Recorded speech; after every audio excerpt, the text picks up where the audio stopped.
जय भीम साथियों। इस आधुनिक युग में भारतीय राजनीति के सबसे बड़े चमत्कार मान्यवर काशीराम साहब थे। बेहद साधारण परिवार का एक शख्स आखिर कैसे देश की तीसरी और सबसे बड़ी पार्टी बनाने में सफल बना, कैसे भारतीय राजनीति में काशीराम मान्यवर काशीराम साहब बन गए। और दोस्तों, आज हम जानेंगे कि कैसे मान्यवर काशीराम आम्बेडकर वाद को नई बुलंदियों पर ले गए। और उससे पहले यदि आप हमारे चैनल पर नए हैं तो हमारे इस चैनल को सब्सक्राइब कर ले और वीडियो को लाइक कर दे और वीडियो को शेयर भी कर लीजिए। चलिए दोस्तों, इस वीडियो को शुरू करते हैं। मान्यवर काशीराम के जीवन और संघर्ष से जुड़ी इस दिलचस्प कहानी को आजाद भारत में बहुजन राजनीति के माध्यम से अम्बेडकरवाद को नई बुलंदियों तक ले जाने वाले काशीराम का उदय राजनीति में एक पहेली की तरह रहा और उनके परिनिर्वाण पर अम्बेडकरवादी राजनीति में समालोचक और समाज विज्ञानी आनंद तेलुपड़े ने इकोनॉमिक्स एंड पॉलिटिकल वीकली में श्रद्धांजलि देते हुए उन्हें जब एलिग्मा कुंड काशीराम यानी काशीराम एक अबूझ पहेली कहा था। और तेलुपड़े ने काशीराम को एलिग्मा इसलिए कहा था क्योंकि उन्हें सत्ता से उठते हुए मात्र चंद साल ही में दलितों में और वंचितों को ही न केवल एक राष्ट्रीय पार्टी खड़ी कर दी थी, बल्कि देश के सबसे बड़े राज्य यानी यूपी में अपनी पार्टियों की सरकार भी बना दी और हजारों सालों में सताई गई और जनता को काशीराम ने अपने बहुजन आंदोलन से जोड़ लिया। इस समकालीन भारतीय राजनीति के जानकारों के लिए किसी पहेली की तरह है। मान्यवर काशीराम को लोकप्रियता आज भी बरकरार है। भारत में राजनीति का गेलमेर बदल देने वाले मान्यवर काशीराम का उदय 70वें दशक में हुआ था और उनके इस योगदान की वजह से उनके समर्थक और उनके विरोधियों तक ने इस व्यक्तित्व के महत्व को अस्वीकार कर दिया था। काशीराम की बढ़ती लोकप्रियता का अंदाजा इसी से लगाया जा सकता है कि उन पर बनने वाली फिल्में, गाने या वीडियो सोशल मीडिया योगदान और शिक्षाओं को एक सोची समझी साजिश के तहत गायब कर दिया गया था और उन्हें महज दलितों का नेता स्थापित किया गया था। और उनकी भूमिका को कांग्रेस की सरकारों ने जबरदस्त तरीके से इग्नोर भी किया था। तभी बाबा साहेब के जाने के करीब 2 दशक बाद मान्यवर काशीराम ने उन्हें फिर से जिंदा कर दिया और उन्होंने न सिर्फ अम्बेडकरवाद को जन तक पहुंचाया, बल्कि बहुजन के लिए अपने बलबूते यानी सरकार बनाने जैसा काम करके दिखाया। आज सभी लोगों की जुबान पर जय भीम का नारा सुनाई देता है, वह सिर्फ और सिर्फ मान्यवर काशीराम साहब की वजह से। जी हाँ, मान्यवर काशीराम और उनके संघर्षों के बारे में जब भी बातचीत होती है तो उन पर एक आरोप आमतौर पर लगता है कि वह अम्बेडकरवाद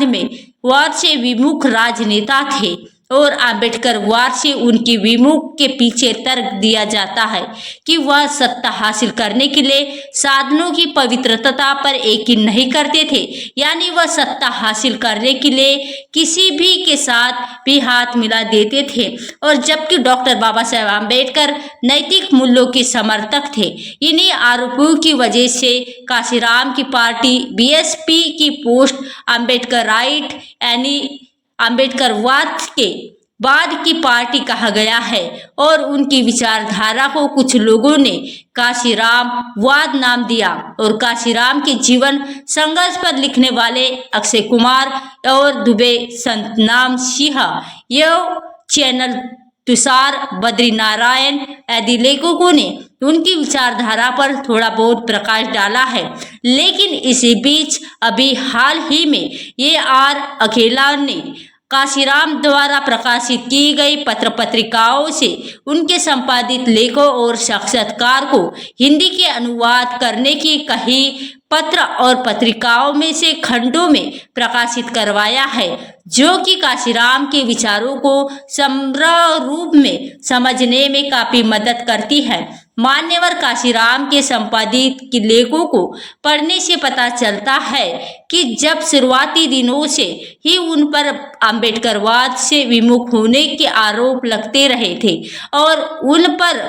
ये आरोप ज्यादातर आरपीआई और दलित पत्थरों के लोग लगाते थे। अपने लेखों में वह समय समय पर इस आरोप का भी जवाब भी दे देते रहते थे, लेकिन उनका मानना था कि जिनकी वजह से आम्बेडकरवादी आंदोलन कमजोर हुआ है वो लोग नहीं चाहते कि आम्बेडकरवाद पुनर्जीवित हो, क्योंकि जब अगर ऐसा हुआ तो जनता के बीच उन्हें अपनी असफलताओं का हिसाब देना पड़ेगा। द ऑपरे यूनियन की अपने संसदीय लेखों में काशीराम जगह जगह उद्धृत करते हैं कि कैसे भी उनका आंदोलन डॉक्टर बाबा साहेब आम्बेडकर की आंदोलन है और कैसे वह इसे दीर्घायु करने में कर रहे थे। और इस विषय पर उनका सबसे अहम लेख अप्रैल 1990 में प्रकाशित हुआ था, जिसमें उनके अनुसार डॉक्टर बाबा साहेब आम्बेडकर से ही उन्होंने सीखा था आम्बेडकरवाद की परिभाषा। काशीराम ने डॉक्टर आम्बेडकर द्वारा साल 1985 में स्थापित डिफरेंट क्लासेस इंस्टीट्यूट की परिभाषा से डॉक्टर आम्बेडकरवाद की परिभाषा निकाली और डॉक्टर आम्बेडकर के अनुसार difference classes institute difference classes के लोगों का संगठन है जो कि डिफरेंस क्लासेस के हितों के लिए और डिफरेंस क्लासेस के लोगों द्वारा चलाया गया है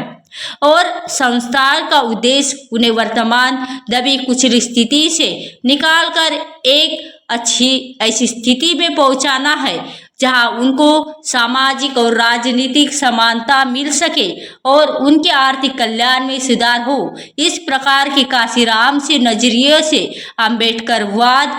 को देखे तो किसी भी संगठन या फिर संस्थान को आम्बेडकरवादी तभी कहा जा सकता है जब यह पता हो कि उनका उद्देश्य क्या है और किसके लिए काम कर रहा है और कौन चला रहा है और उस संगठन को और किसके पैसे से वह संगठन चल रहा है। ऐसा इसलिए भी जरूरी है कि जब आम्बेडकरवादी विचारधारा जातिगत गुलामी के खिलाफ आंदोलन है जो कि बिना आत्मविश्वास और आत्मसम्मान आत्मनिर्भरता और स्वाभिमान का निर्माण किए संभव नहीं है और संगठन संस्थान निर्माण किसी भी व्यक्ति या समाज में आत्मविश्वास पैदा करता है, क्योंकि उनसे आज के व्यक्ति को पता चलता है कि वह कुछ भी कर सकता है और आत्मविश्वास व्यक्ति के आत्मसम्मान पैदा करता है और आत्मसम्मान यानी सेल्फ रिस्पेक्ट का मतलब है कि अपने संस्कारात्मक कार्य की वजह से खुद का सम्मान करना चाहिए और स्वाभिमान का मतलब है कि व्यक्ति अपने द्वारा चुने हुए कार्य करे और लोगों से कार्य के हिसाब से उनका सम्मान भी करे। स्वाभिमान की भावना गुलामी के खिलाफ एक सतत संघर्ष के लिए बेहद जरूरी है। काशीराम के मुताबिक आम्बेडकरवादी आंदोलन को आत्मनिर्भरता हासिल करने के लिए अपने संसाधन और संचार माध्यम यानी समाचार इसी दौरान चैनल और संस्थान और ऐसे संगठन स्थापित करने चाहिए और काशीराम की दी हुई आम्बेडकरवादी और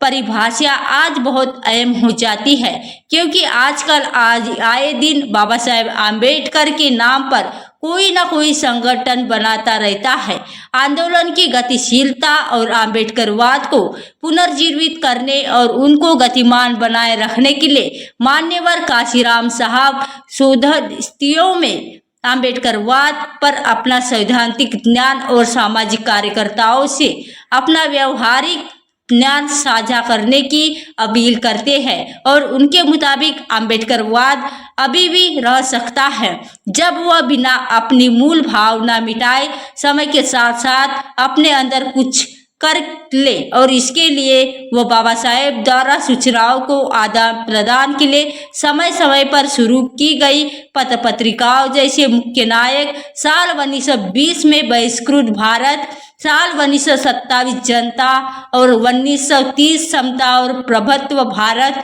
साल 1955 का उदाहरण देते हैं और शुरू किए गए कि ऑपरेशन इंडियन बहुजन नायक और बहुजन टाइम आज़ादी का हवाला देते हैं। इसी तरीके से बाबा साहेब ने अपने जीवन काल में अलग अलग कार्यों के लिए विभिन्न संगठन भी बनाए। जैसे साल 1925 में उन्होंने बहिष्कृत हितकारिणी सभा बनाई, साल 1936 में इंडिपेंडेंट लेबर पार्टी बनाई और साल 1942 में all India schedule caste federation बनाए। साल 1956 में उन्होंने Republic party of the India की संकल्पना की और साथ ही बाबा साहेब ने सिद्धार्थ कॉलेज और मिलिंद कॉलेज की भी स्थापना की। मान्यवर काशीराम के मुताबिक उन्होंने बाबा साहेब से ही प्रेरणा लेकर जरूरत से मुताबिक बॉम्ब से बुद्धिस्ट रिसर्च सेंट्रल ड्रीएस फर्स्ट और बीएसपी जैसी संगठन बनाए। नकारात्मक को हटाकर नई ऊर्जा का प्रवाह और उनकी काशीराम साहब ने अनुसार आंदोलन में लगातार मिल रही असफलता हताश और नकारात्मक का माहौल पैदा करती है, जिससे कि समाज और भय निराशा बढ़ जाती है और ऐसी स्थिति में ऐसा स्थितिवाद को भी जन्म देती है। यानी जैसा चल रहा है वैसा चलने देना चाहिए, या चलने देने वाली मानसिकता जहां लोग अपनी क्षमता पर ही शक करना शुरू कर देते हैं और इसके मुताबिक आरपीआई और दलित पैथर की असफल या यही परिणाम हुआ। इसके उदाहरण के तौर पर वह बाबा साहेब के धर्मांतरण की रजत जयंती पर 14 अक्टूबर 1975 को नागपुर में हुए बौद्ध धम्म और सम्मेलन में 5वें प्रस्ताव को देते हैं और जिसमें कहा गया है कि सरकार दूसरे लोगों को हमें उठाना चाहिए, नहीं तो हम कभी नहीं पाएंगे। और काशीराम के अनुसार ये प्रस्ताव अंबेडकर के 14 अक्टूबर 1956 के दृष्टिकोण से साफ अलग था, क्योंकि तब वह हम स्वयं को उठाएंगे, हम मानवताओं को उठाएंगे। चारों ओर आई असफलताओं को निराशा को समाप्त करने के लिए उन्होंने चलता फिरता अंबेडकर मेला, साइकिल मार्च, जेल भरो आंदोलन, जन संसद आदि आयोजित किए और अपने आंदोलन को आत्मनिर्भर बनाने के लिए पे बैंक को टू सोसाइटी की असाधारणता पर भी जोर दिया और समाज में नकारात्मक फैलाने वाले नेताओं को चिन्हित करने के लिए उन्होंने चमचा युग जैसे किताब भी लिखी। और क्योंकि उनके मुताबिक आरक्षित सीटों से चुनकर आने वाले नेता अपने समाज की आवाज ना बनाकर अपने मालिक और पार्टी की आवाज बन गए, उन्होंने ऐसा नेताओं के खिलाफ जागरूकता फैलाने के लिए पुनः पैक्ट के खिलाफ धिक्कार दिवस मनाया। लेकिन इस आंदोलन के कोई नकारात्मक ना फैले, इसके लिए सेपरेट इलेक्ट्रोन यानी अलग चुनाव क्षेत्र की अपनी मांग छोड़ दी और नवंबर 1982 के अपने संपादकीय लेख में उन्होंने इसके व्यापक कारण भी बताए और अपने आंदोलन में नई ऊर्जा भरने के लिए उन्होंने अन्याय मुक्त क्षेत्र की अवधारणा की बात की, जिसके तहत अक्टूबर 1983 में होशियारपुर और नागपुर को जब बुराक लिबरेशन रिसर्च इंस्टीट्यूट द्वारा दिसंबर 1983 में आयोजित भेदभाव के विरोध के दौरान जब सोचने के साथ साथ अपने समर्थकों ने अनुरोध किया कि दुनिया भर में जहां कहीं भी भेदभाव के खिलाफ संघर्ष हो रहा हो उसके पक्ष में खड़े हो, ताकि भविष्य में उनके हितों की सुरक्षा हो सके। और असमानताओं के प्रतीक ब्राह्मणवाद पर लगातार हमला होने के कारण मान्यवर काशीराम साहब ब्राह्मणवाद को भारत में जातिवाद की नींव मानते थे, इसलिए वह उनके प्रति को स्वस्थ करने के लिए हमेशा संघर्ष करते रहे। और मिसाल के तौर पर जब उन्होंने पूना को हमेशा ही अपने आंदोलन का केंद्र बनाकर रखा, क्योंकि पूना से ही राजनीति से लेकर सांप्रदायिक दंगों में दलितों की सहभागिता पर भी आगाह करते रहे। और इसी दौरान काशीराम हर अंबेडकर जयंती पर आग्रह करते थे कि बाबा साहब को याद करने का पूजा और उनकी केंद्रित तरीका बदलकर मिशन केंद्रित बनाना चाहिए, जिसके लिए सालाना मामला और ना ही बनाकर रोज के जीवन का एक अभिन्न हिस्सा बनाया जाए। यानी साल में सिर्फ एक दिन अंबेडकर जयंती मनाकर छुट्टी नहीं कर लेनी चाहिए, बल्कि अपनी रोजमर्रा की जिंदगी में भी बाबा साहेब की शिक्षाओं को जीना चाहिए। ब्राह्मणवाद के प्रतीक चिन्हों के ही बहिष्कार के तौर पर उन्होंने भगवान बुद्ध के बहुजन हिताय बहुजन सुखाय को अपने आंदोलन का मुख्य बनाया और आंदोलन को आयामों पर अलग अलग लड़ना, यानी मान्यवर काशीराम के खिलाफ और उनके मुताबिक डॉक्टर बाबा साहेब आम्बेडकर के बाद आम्बेडकरवादी आंदोलन असफल होने का एक बड़ा कारण उनके अनुयायियों द्वारा आयोजित के सामाजिक, राजनीतिक और धार्मिक आयामों को एक दूसरे से मिला देना था। और उनके मुताबिक खुद बाबा साहेब अपने जीवन काल में से बचते रहे और इसके उदाहरण स्वरूप वह बाबा साहेब के लखनऊ में दिए किसी भी भाषण को दत्त करते थे और जहां वह कहते हैं कि जिनकी आवश्यकता एक है उन्हें एक दूसरे के साथ जुड़ जाना चाहिए और दूसरे से मिलाने की गलती कभी नहीं करेंगे। अपने समय की समस्याओं को डॉक्टर बाबा साहेब आम्बेडकर और दूसरे विचार और संदेश को जोड़ते हुए मान्यवर काशीराम साहब आम्बेडकरवाद को नई बुलंदियों तक ले गए और मान्यवर काशीराम न सिर्फ बहुजन राजनीति का बल्कि भारतीय लोकतंत्र के इतिहास का वह चमत्कार है जिन्हें युगों युगों तक यूं ही याद किया जाता है।